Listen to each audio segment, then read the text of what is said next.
Good afternoon, Ms. Steyn. Can you please tell us what is suicide in your own words? Good afternoon, Frida. Thank you for having me here. Suicide is when somebody takes their own life Okay. intentionally. Okay. What are the major causes of suicide?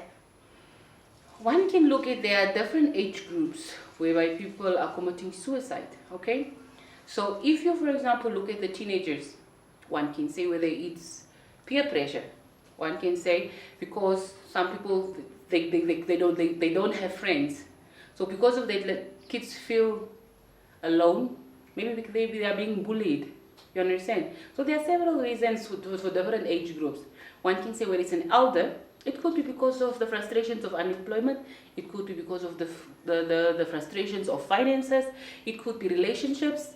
It could be various things. The moment somebody feels like, I want to die, so there is no other thing, they don't see any way forward.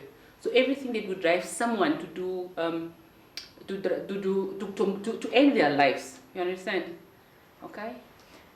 Why do you think the suicide cases are increasing, especially amongst the youth? Um, you know, as I mentioned earlier, peer pressure plays a lot. Now, and bullying, sometimes bullying as well. With teenagers, they have this thing of wanting to fit in. Ne? They have this thing of, let's say, a girl commits suicide. Relationship is, there was a case, I don't know, a few years back with a girl in the coast somewhere, where a girl committed suicide because her boyfriend dumped her. You understand? So she did not see any way forward. So when somebody puts themselves into that position whereby, let's say a relationship, if a girl is in a relationship, us girls have this emotion where when we get into a relationship, you go in with everything. Everything, you already see your husband, 4 kids, 5 kids, a house and a car. So when that person that you've already mentally built a future with dumps you, you feel like life has ended. Okay? It can be that because they do not get the things they want. At some point, there was somebody wants something expensive, and because the parents cannot afford whatever it is that they want, let's say the latest iPhone, it can cost because it is peer pressure related. Because their friends, all of their friends are having iPhones, and because they can't have that, they feel like, so what's the use of living? Sometimes we have so many street kids here in Windhoek as well. Imagine the life that those kids are living. So you will find that because of this, the circumstances, the situations at home, it causes that somebody can commit suicide. A life, you go to school, you try everything, and these things are not working out for this child. You try, you apply 20 times for jobs, you apply 20 times for studying, whatever it is, and things you just feel like, I try and I try and I try. Even for an adult, as big as I am, when things don't work out the way I want them, it hurts. Because you pray, you work, you apply, you do everything, but at the end of the day, it's still a slap in the face. So even if it can drive me as an adult down the hill, you can just imagine what it can cause to a teenager. Okay. So what can we do as Namibian citizens to put an end to suicide? You know, most of our black parents, we don't believe in counseling. We don't believe that going and talking to somebody is going to solve our problems. But at some point, as being a counselor, I have noticed our parents are getting there because we were brought up in this way that if a child doesn't want to do something, beat him up, whatever, child doesn't have a say. But when you listen, and notice, you should know your child. Sometimes you have to know your child. If you see this child is acting up, this child's marks are reducing, something is wrong. And when you don't pay attention as a parent, this can cause that this child, even my mother does not even see anything. And sometimes we shouldn't just react like, get over it. It has happened. I had a case where a young girl, she was raped. This girl wants to commit suicide. This child is staying alone. It is sad that some of our kids, the kids that we have at the school, it is sad that this child is staying alone. She's going through something and there is nobody to help her through this. And I will not be surprised if it happens that this child is going to commit suicide because of all the pain that she has. She's already going through physical, emotional pain, and now she still has to go through this alone. You understand? So you're making use of our different counseling things. like the Child Line, the Regain Trust, the Red Cross. There are different things that are being offered, services that are being offered. Make use of that. We shouldn't see it as it is a white thing.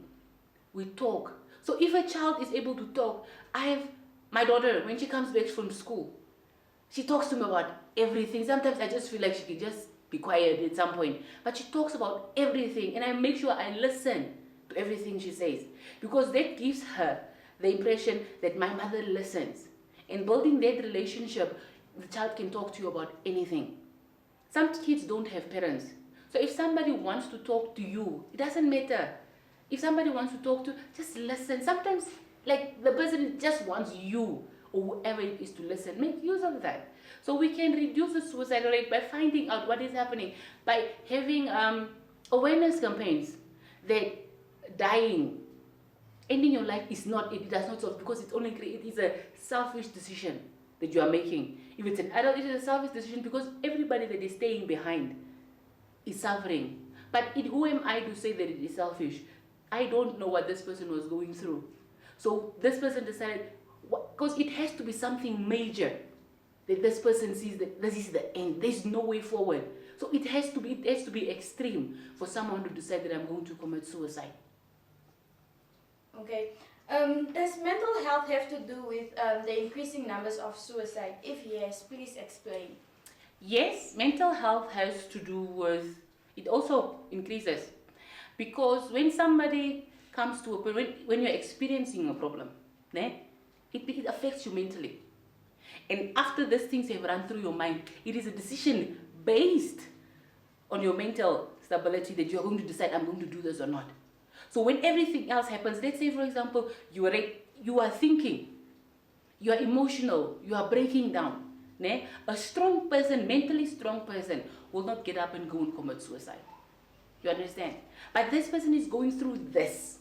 And this person, because when something happens to you, I'm not just talking about the rape. Let's say financially. You have so many debts, and the more you try, you are drowning and you are drowning and you are drowning. These things play on your mind. So am I going to go to jail first? If I go to jail, what will happen to me in jail? I have stolen this money. These things you are playing. And these things affect your reasoning. You understand? So it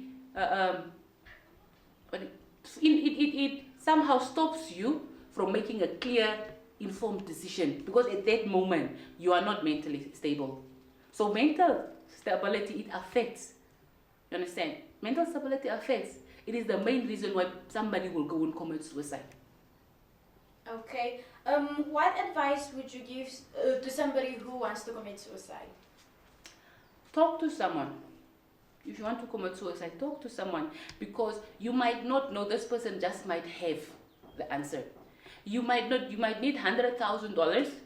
Maybe the person might not have the $100,000, but maybe something that somebody, just one word, can actually change somebody from jumping down the huge building or putting a rope around their necks. Talk to someone. And for us as adults, make it easier for our kids to be able to come to us and be able to talk to you as a parent. Because sometimes we don't have time. We are so tired when we get home that we don't even notice this child did not go to school. This child did not do this. You don't notice because you are so focused on yourself. We must look at our kids. We must notice the little things, the little changes that are taking place in our kids before it is too late. As an adult, let's go for counseling. Go talk to your pastor. Go talk to a friend. Because committing suicide is never the answer. And there's nothing that is too difficult for you to get out. Okay, thank you so much, Ms. Steyn, for your time. Thank you so much for having me, Frida.